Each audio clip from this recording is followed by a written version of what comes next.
what's up, guys? This is Aaron Jordan, Mr. Know Your Worth himself. I'm a relationship coach, I'm an author, I'm a motivator. We're going to talk to real people that overcame real issues right here on Cafe Conversations. Hey, what's up, guys? How you doing? You're tuning into Cafe Conversations with Mr. Know Your Worth. Now, guys, let me tell you something. I'm really excited about this show we have for you today. We have on the show someone that does not need an introduction, Ms. Brooklyn Tankard. Hey, how you doing today? Thank you so much for having me. I'm excited. Are you doing all right? I'm awesome, and thank you just so much for this opportunity. I think you're doing a great job with this show. Yeah, y'all need to, she needs to tweet that out so I can get some hits, you know? Yes. But I really love what you're doing, what you have done thus far. But I want to, usually how I like to start out the show is people need to know the backstory. Because a lot of times people see the right now, the glitz, the glam, the tours, the books, the press, but they don't know the story. They don't know the journey. They don't know the process. So tell us a little bit about just for our audience and people that are like, okay, who is Brooklyn Tankard? Yeah. Well, I'm glad that you asked me and just about the process, because a lot of people want to know about the process from watching the show on Bravo. They got to see a little glimpse of residue because I was transitioning, you know. But before I started transitioning, it was real turned up. It was real turned up, you know what I'm saying? And, you know, but we all know that a lot of times when you have dysfunction in your life, when you have different issues in your life and pain in your life, it's rooted from like childhood things and childhood traumas. And so I know as many women and men have experienced, I experienced physical abuse, sexual abuse at a very young age. And it was really like hideous. It was like, you about to get locked up in this closet if you don't do X, Y, Z, you know, from a very young age. So I went on to become promiscuous. I got pregnant at the age of 14. I had my daughter at the age of 15. You know, I was presented with opportunity to maybe give her up for adoption and do some things along those lines, but I didn't want to take that route. I felt like, you know, at that time, I'm like, I got pregnant with this child, I want to take care of it. So I went on to have my daughter, but that also meant I had to step out on my own and be grown. Now, because it's, you know how they say, you make that bed, you gotta lay in it. Take care of it. You know. Man, hold on.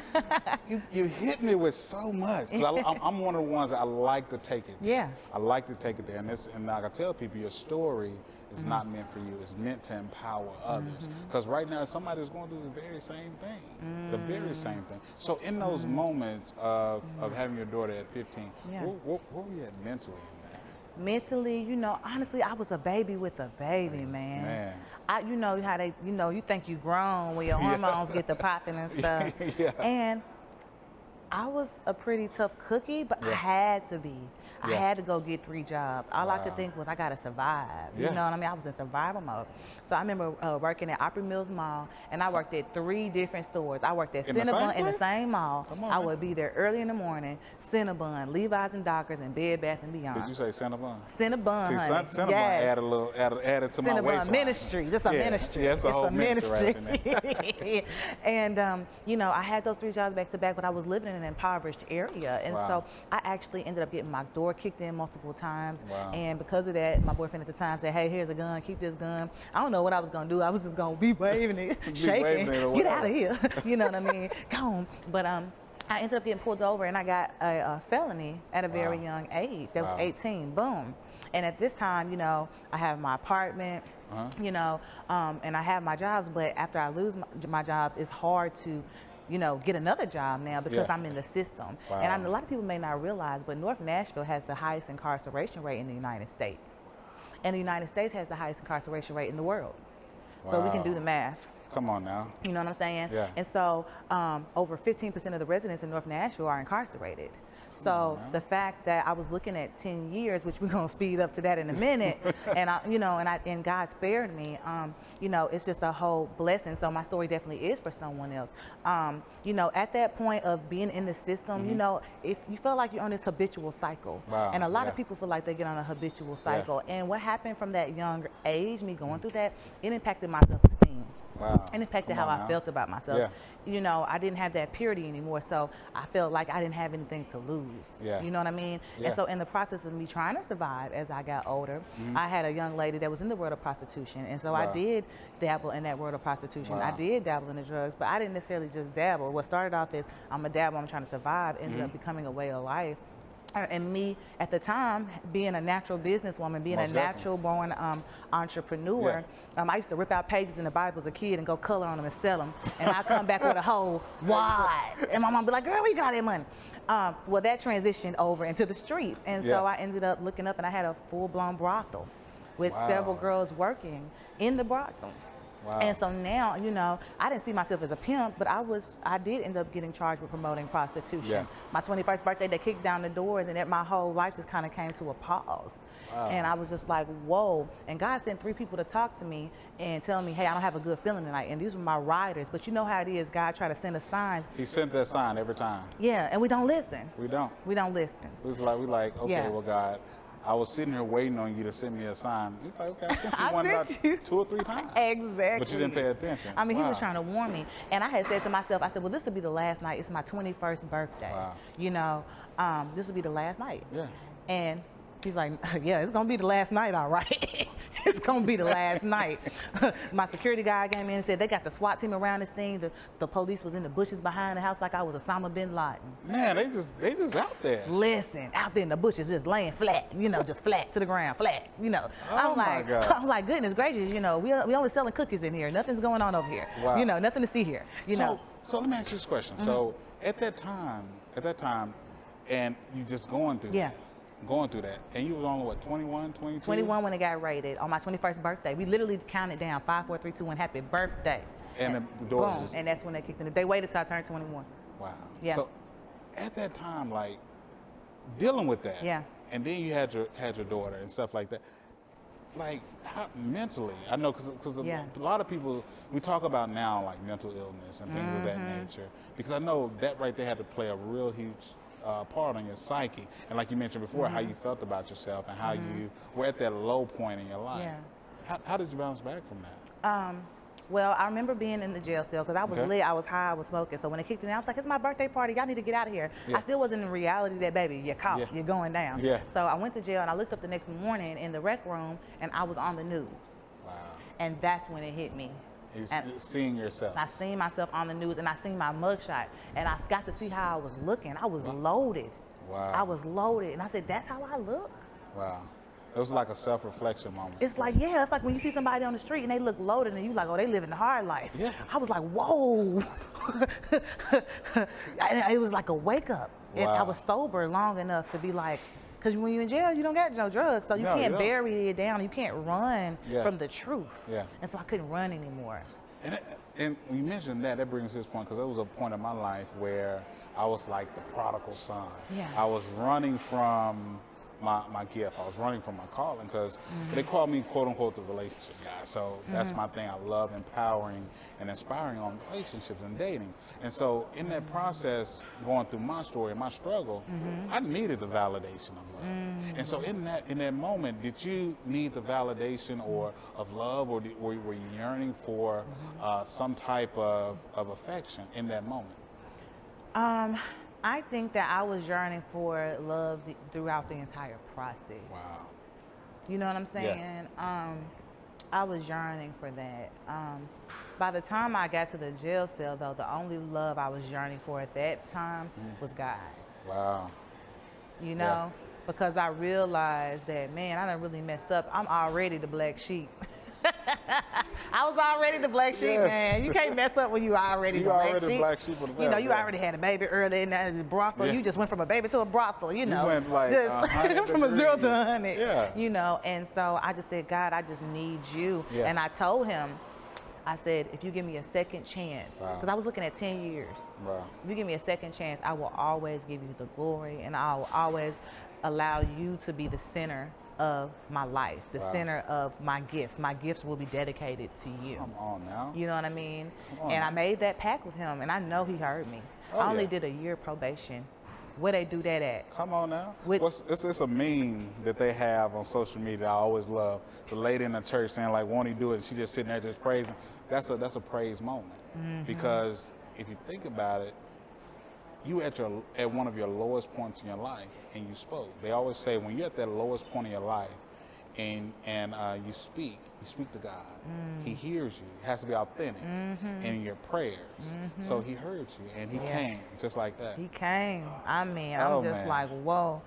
Even when I look back at it now, because I think about other people in the area who got caught for similar things, and I sat there and watched them do 8 years. Wow. So I know it was nothing but the favor of God, but now, you know, I'm thankful in a weird way. I'm so thankful because I really realize now more than ever, without the darkness, you cannot have the light. Yeah, I mean, that's a part of your story. That's a part of the process to get you to your lowest point. Because the thing is that when you have a calling on your life, when you're destined for purpose, but the thing is, we're on the high life. We're doing everything but not listening to that voice.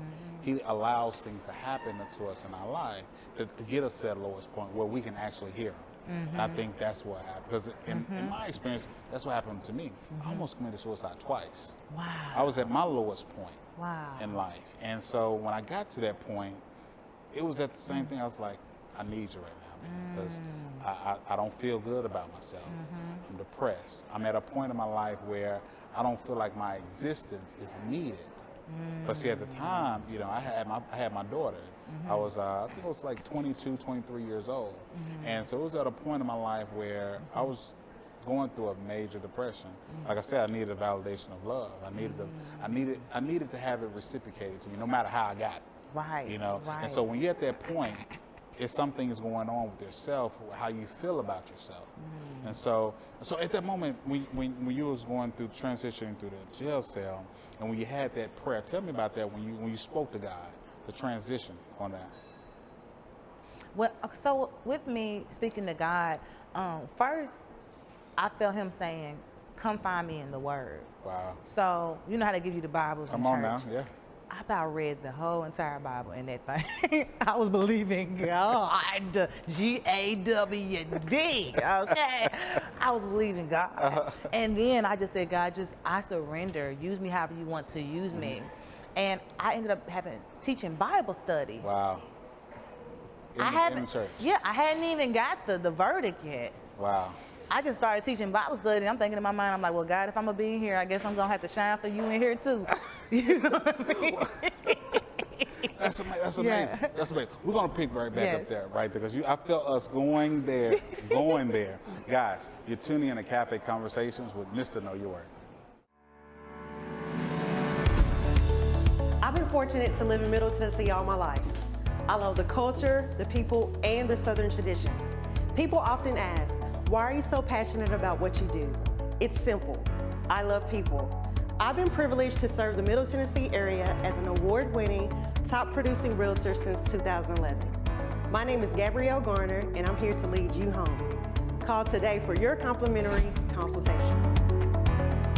Today's show was brought to you by Tennessee Minority Pages, your one-stop shop for minority businesses. Hey guys, welcome back to Cafe Conversations with Mr. Know Your Worth. Man, I'm telling you, like I always say, we always have prolific people with prolific stories that's always changing lives. We have the pleasure of having Miss Brooklyn Tankard, Queen Brooklyn Tankard, on the show with us today, and she's still here with me. Hey. Are you still here with me? I'm still hanging out. Man, I'm glad I didn't run you off. I'm hanging in there. You've been taking me through the ringer, but I'm hanging. I'm going through the ringer. I was telling my story, you know. But I felt us going there for a minute because I like to go there. I like to go deep. I like to go deep to a point where people, they need to hear stories like this because it's things that people are dealing with and going through right now that they don't know how to transition from. They don't know how to get to the point of being able to say, okay, I'm going through this, but how can I get out of this situation? So you were talking about when you were actually in the jail cell and you saw yourself, had that reflection moment, seeing yourself on TV. Let's pick right back up there.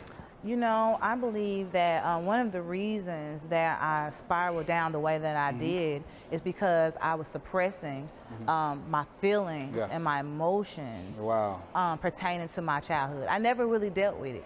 I never really talked to nobody like that. You know, I mentioned it once to a family member, didn't really necessarily get that support as far as my healing process. Yes. By me being such a young girl, Yes. I don't have the wisdom to understand what I need to do to really heal. Because in our family or culture, whatever happens in our house stays in our house. So we don't talk about those things. We don't talk about the family issues that go on, or the things that we see. So when you were at a point where you were able to talk about that, how were you then? You said when I was able to talk about it? When you were able to get to the point of being able to talk about it. Well, honestly, I feel like when I first started talking about it, I started talking to myself about it. Come on now, don't we always do that? Yeah, I had to. I'm my own therapist. Yeah, my own therapist. Before I even release this on anybody, let me just talk to me for a minute. And not just from the physical and sexual abuse, but also from feeling like, what's the word, rejected? Come on now. Rejected because of my decision to have sex and have a child. Because it was a decision, but it was a decision made by an immature, broken girl. And feeling like, man, I wanted somebody to save me, but not knowing how to say that when you're at that age. And then processing that as an adult and learning how to forgive. You know, because it's so much freedom in forgiveness. It's so much freedom. And a lot of times lack of forgiveness is really a big part that also, in addition to the hurt that was already there, now you have the unforgiveness. You're holding on to this unforgiveness. It's like a toxin in your body. Come on, man. It's literally stressing you out, and stress can literally take you out. You have people dealing with... That's a tweetable. That's a tweetable. Yes, tweetable. Tweet that. Hey, I need to copyright that. No, but I said it first. You know what I'm saying? But people really have to take the time to deal with those underlying issues, because sometimes we're looking for society's version of success, which is not the version we need to look for. We need to look for purpose-based success. But the reason we can't get into that purpose-based success is because we can't tap into the true versions of who we are. Come on now. Because we're suppressing the true version of who we are. We can't tap into it because the true version is connected to our story. Man, I'm going to pass around this collection plate. I'm telling you. And so if we won't face our story and look our story in the face and have a conversation with our story and talk to our perspective on that story and say, hey, perspective, I know you see things this way, but is there a way that I can see this and have a new perspective that will give me a new reality emotionally and mentally, and bring my mental health into a place that will allow me to blossom. You know, and then, you know, like a flower, we all need the elements, right? And we all need the dirt, and a lot of us we done had enough dirt. So now we need the rain. We need that support system. Come on. You know what I mean? We need that life-giving support. We need the sun. We need that clarity of strategy and vision. And the only way to get that is from a holistic perspective, from the inside out. So that is what I began to do in my journals. That's what I began to do Having quietly. those self-therapeutic moments. Exactly. I began to get up in the morning and spend time with myself and get quiet. I began to pray. I began to have conversations with the God in me, and the questions I wanted to know the answers. Instead of wondering and filling in the dots, I began to ask and sit with myself and get some real answers. And getting back to the point of appreciating you. You know, that's the thing that people have to understand, is that the only way that you can really provoke change is first taking ownership of your story, taking ownership of the hardship, but also in taking ownership, get back to the point of showing appreciation to self. When you show appreciation to self, it exudes from you, from your subconscious, and then you have people that actually attracted to you that will show appreciation for you. That's so true. And speaking of other people and relationships, it is so important that you protect your thoughts and you protect your energy when it comes to relationship, regardless if it's family or regardless if it's friends, because a lot of times we're living out someone else's perception of us. The negative thoughts that we may have, or the unhealthy thoughts, or the thoughts that are beneath our purpose and our calling, a lot of times we internalize them as our thoughts, but in all actuality, we're taking on the thoughts of someone else. we're adapting that as our reality. Wow. And the whole time we don't even realize it's like a self-fulfilling prophecy, because it's like they said this, they think this about me, and then before you know it, subconsciously you are living that out. Man. Because now, instead of dealing with it, speaking your truth, sometimes you have to speak your truth and stand up for yourself. Most That's definitely part do. of the self-love process as well. Yeah. And it's okay. You don't have to be mean. You don't have to be nasty. You don't have to be ugly. But you can stand up and say, I don't act like my mother. Yeah. Just because she's diagnosed with bipolar schizophrenia, if I have a feeling I need to have a discussion about something, that doesn't mean I act just like her. Exactly. Or that doesn't mean because I made this mistake in the past, that doesn't mean that's who I am now. Wow. So if you see me talking to a gentleman, it doesn't mean there's any ulterior motives. It doesn't mean it's any of that. But what happens is we start to live out other people's perspectives. And what you have to do is forgive and love and send love in that person's direction, so you can truly let go. And it's a process. Sometimes you forgive and you take it back. People forget the process. Yeah, They you forget got to the keep process. forgiving. We're in that instant gratification stage. We want things just like that. And so you mentioned the process, and now, man, you almost had me tear up for a minute. Because it brought me back to my story. You know, it brought me back to where I had those self-reflecting moments, and and I know you touch a little bit on the mental illness aspect, and I know you do a lot of work in the mental illness space. So let's talk about that for a minute. So how we're in dealing with that, and now transcending where you are now, Queen Brooklyn, Yes. Queen Brooklyn Tankard. Yes. How does that work play a part in your life now? Well, I grew up in a single parent household once my parents got divorced, and my mother would deal with postpartum depression like many women do. And I share that story transparently because my mother, and she knows I love her. Yeah. I was her caretaker for 5 years. That is my boo thing. Do you understand me? She's the reason. Hey, Mama. She's the reason Queen is in front of my name, because Yeah. she told me I was a queen. Most So I definitely. love her for pouring life into me, and I take every opportunity to love her through her things, and we have to love each other through our things and be a support. But what it did also, not just seeing her, seeing other people, honestly, friends, family dealing with this, it gave me a fire. And then knowing my personal experiences, looking back like, oh, I was sitting in the bed drinking all day, smoking all day, couldn't move, you see what I'm saying, couldn't be productive, and didn't even realize I was depressed. And a lot of people are in that space. Sometimes people don't even know. They think, oh, I'm just being lazy, I'm just being lackadaisical, I'm just procrastinating. So you're just suppressing God's purpose on your life because you haven't fully released. So doing work with mental health, I actually started with the universities. Okay. Because I was like, let me go back to our youth. Yeah. Let me go into the high schools. Let me talk, because the younger you can get them, Yeah, the better. the better. Those first 7 years are the most impactful years of your life. Most definitely is. But specifically with mental health, a lot of times the result can be internal violence and external violence. Okay. 1 in 4 college students are raped.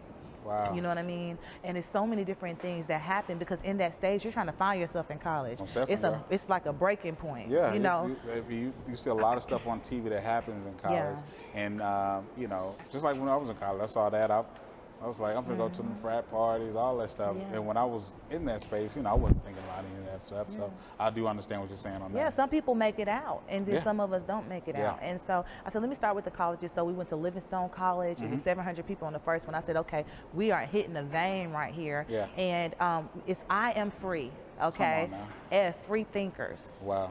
are radical agents of change, evolving to the highest version of self, and empowering our community through unity, which is so interesting. God gave me that prior to all of this Black Lives Matter, prior to everything that is a hot topic right now. It's something God dropped in my spirit back in 2018 in October, and I was working towards that by April, and that was part of me keeping my promise too. When I just said, let me get really focused on bringing people along with me in this process. And so I literally had a young girl walk up to me afterwards. We had panels, I spoke, I performed my music. She said, only reason I'm not dead is because I haven't figured out the best way to commit suicide that's gonna be least painful. Really? And I knew she meant it. She's like, I just ain't figured it out yet. She said, but I had a shift today, and I'm gonna stop researching. I'm gonna stop looking, and I'm gonna start doing the things that you told me to do. Wow. You know what I mean? And forgive me for pausing, because I like to let those moments sit. Let those moments sit for the audience to say, like, wow. Because the thing is, it's people right now that are going through the very same thing that you just mentioned.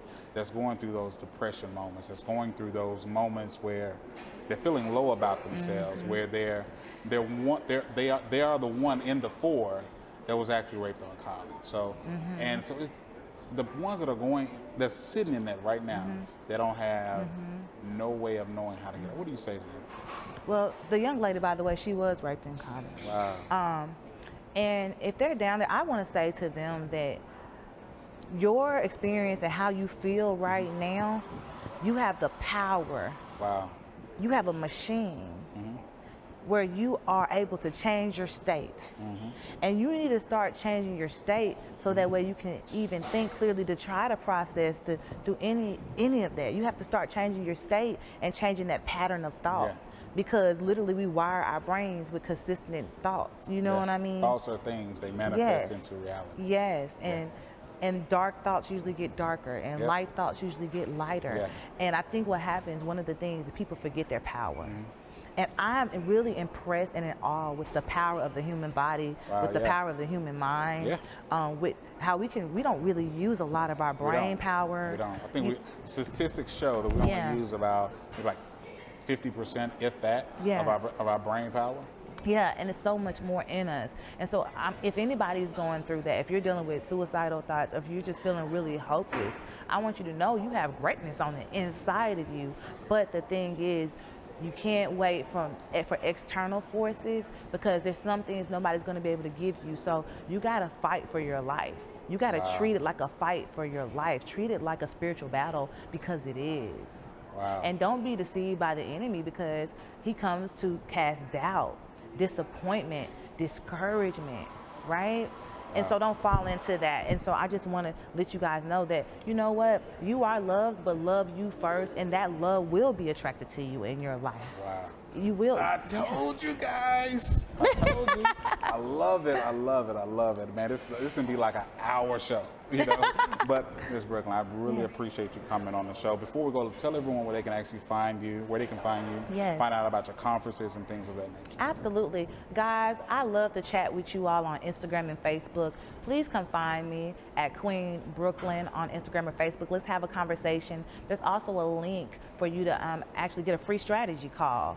I do have masterminds for women to help them launch their businesses, their purpose-based businesses, and life and business coaching as well. Also TV consulting if that's the stage you're in. So you can find me at Instagram and Facebook, Queen Brooklyn.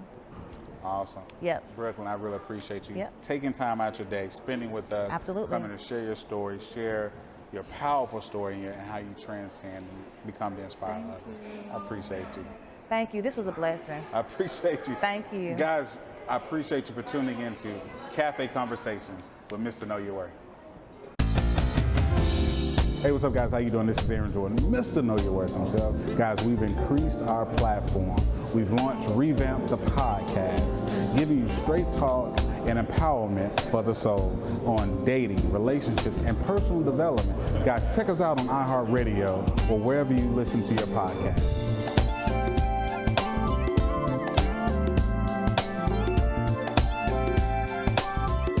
Today's show was brought to you by Tennessee Minority Pages, your one-stop shop for minority businesses.